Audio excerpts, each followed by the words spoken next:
హిందువుల్లో చేతకాని వాళ్ళు సెక్యులర్లు ఉన్నంత వరకు ఈ హిందుస్థాన్లో హిందువులకు మాత్రమే అన్యాయం జరుగుతుంది.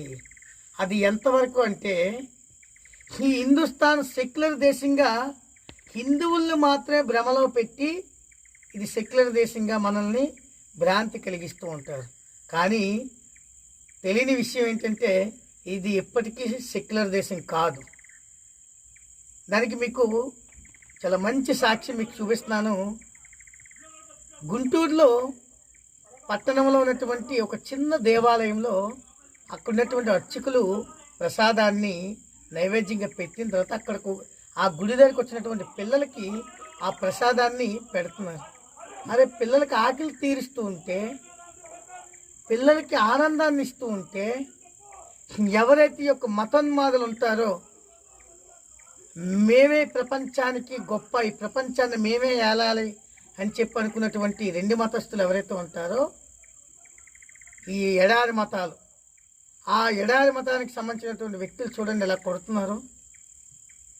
మరి ఈ యొక్క భారతీయ సంస్కృతి సాంప్రదాయాలని ఆచరిస్తూ వాటిని హిందువులకి మర్చిపోకుండా ఆచరింపజేస్తున్నటువంటి ఒక అర్చకుడిని అలా కొడుతూ ఉంటే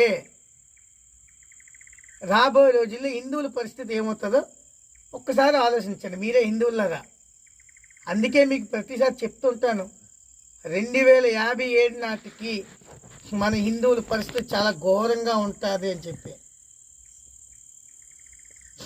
ఇంత ఘోరమైనటువంటి స్థితిలో కొడితే ఒక్క వ్యక్తిని కూడా ఏ ప్రభుత్వం కూడా, ఏ రాజకీయ నాయకుడు కూడా అరెస్ట్ చేయలేదే.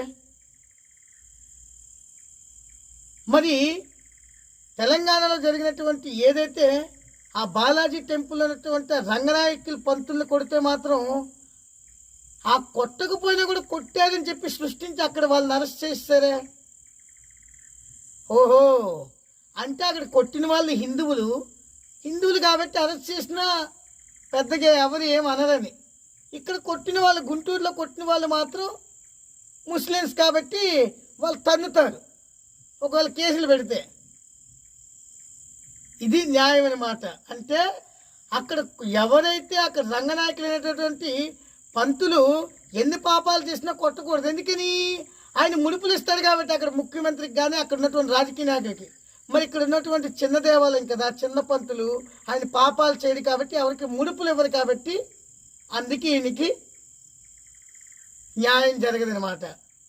కాబట్టి ఇక్కడి నుంచి అయినా ఇంత జరిగాక హిందువుల్లో చైతన్యం రాకపోతే మీ పిల్లల తలరాతలు ఇంకెవడో బాగు చేయలేడు.